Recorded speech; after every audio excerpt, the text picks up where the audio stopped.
Hello, welcome back. So in this lecture, we'll be learning how to change units in SolidWorks. To start, let's open the file we were previously working on, which is the shaft arm. So we'll click on this and select the shaft arm and select open, and let's open the drawing as well. Click back on the folder, select the shaft arm and open. So we have the drawing and the part file open. And one trick that I use to navigate between both files that I have open in SolidWorks right now is you press the R button. So the R button brings up your recent documents, and you can select whichever one you want to navigate to. So remember the R button. And so now we have this part file, and let's just go into the sketch, and we can see that this drawing is in inches. And the way I went into the sketch is you click on this drop down, right click on the sketch and click edit sketch.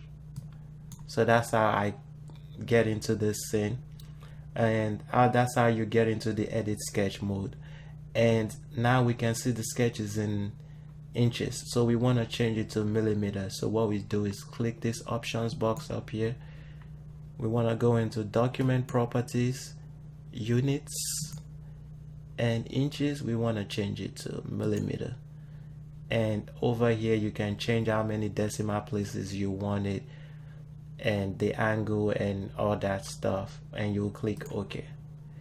As you can see, now the sketch has been changed to millimeters, and we can exit out of it. Now this document is in millimeter.